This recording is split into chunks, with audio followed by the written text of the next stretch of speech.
everyone, in today's video I'm explaining about chemical properties of alkenes. So already we have an idea about a chemical property. Chemical property is nothing but reaction of alkene with another new reactant to produce a new product. So always chemical properties results in the new product formation. So now let us see what type of reactions these alkenes can undergo. So alkenes, we know one sigma bond is present between the two carbons and one pi bond is there. So here the pi bond is acting as a rich source of electrons. So pi bond is formed by the sidewise overlap of electrons and it is a source of electrons. So as it is electron rich in nature, always alkenes tries to undergo a reaction with electrophile. So we already know electrophile is nothing but electron loving species. They always tries to attract the electrons because they have a positive charge. So electron loving species like NO2 plus, Cl plus, all they undergo this type of reactions. So alkenes undergoes electrophilic addition reactions because of their electron rich nature. So now let us see the first reaction here, that is addition of hydrogen halides. So alkenes reacts with hydrogen halides to form alkyl halides. Hydrogen halides like HCl, HF, HI, different hydrogen halides will be there.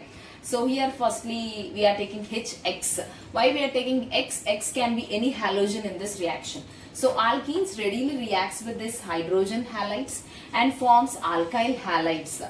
This is a one type of addition reaction where you get alkyl halide as a product. So here you can see this is a symmetrical alkene. Symmetrical alkene means whenever you are dividing this alkene, whenever you are passing a plane through between these two bonds, you will get equal halves. So alkene is symmetrical alkene. So we are getting a product easily, that alkyl halide. So when we use unsymmetrical alkene, what type of products will be formed? Let us observe. Now let us see about Markownikoff rule. Here we will observe this rule in case of unsymmetrical alkenes. So we are doing same addition of hydrogen halides to the alkenes. In case of unsymmetrical alkenes, we will observe this particular rule. Let us see. So for example, what is an unsymmetrical alkene? Here, if I pass a plane through this double bond, it divides into two unequal parts. That means here you will get one part.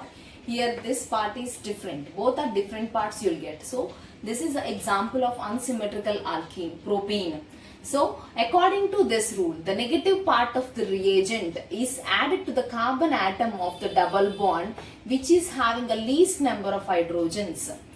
So for example, if you are taking this HBr, hydrogen bromide, okay, it can dissociate into H plus and Br minus. So this Br minus will be added to the carbon which is having a least number of hydrogens. The carbon which is attached to double bond and it must have a least number of hydrogens. So we have a choice of adding this Br on both the sides. Whether you can add this to this carbon, otherwise you can add the same Br to this carbon. So whenever you are adding this Br to this carbon, you will get 2 bromopropane. Whenever we are adding a bromide to this carbon, you will get 1 bromopropane. So propene is reacting with hydrogen bromide to produce two main products. One is 2 bromopropane, another one is 1 bromopropane. So 2 bromopropane is forming as a major product and 1 bromopropane is forming as a minor product. Okay, so let us see what is the reason behind this. So if you see the mechanism, then you will understand more clearly. Now let us see the mechanism. So firstly I am taking hydrogen bromide. So here bromine is more electronegative when compared to hydrogen. So electrons are shifting towards the bromine and forms a bromide ion. So partial negative charge will be developed on bromine and partial positive charge will be developed on hydrogen. So now I am taking the propene. Okay, to this propene I am adding this H plus. So here I am shifting the pi bond towards the first carbon.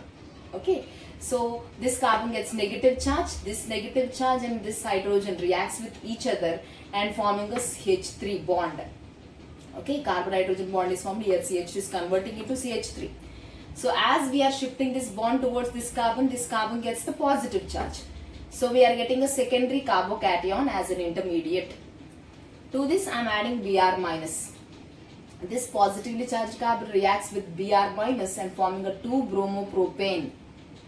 Okay, 2-bromopropane as a product. Again, in the second case, I am taking the propene and I am shifting the bond, pi bond towards this side. This carbon gets a negative charge. This negatively charged carbon attracts this proton and forming a new bond, CH2 formation. CH is converting into CH2. So now this carbon gets the positive charge. Okay. So primary carbocation is forming as an intermediate here. So again I am adding Br minus. So this positive charge and this Br minus both are reacting and forming a CH2 Br bond. So 1-bromopropane is forming as a product. So here, but 2-bromopropane we are considering as a major product because secondary carbocation is more stable when compared to primary carbocation because of inductive effect. So this positive charge here methyl groups are electron donating groups. This positive charge is nullified by the two groups on both the sides. Okay, but if you observe this primary carbocation, this positive charge is nullified by only this group, ethyl group. But here this positive charge is nullified by two methyl groups. So because of that reason, because of positive inductive effect, secondary carbocation is more stable than primary carbocation, and 2-bromopropane is forming as a major product when compared to 1-bromopropane. Okay, so this is completely about Markovnikov rule. So the reason behind the formation of 2-bromopropane as a major product. Okay, thank you so much for watching.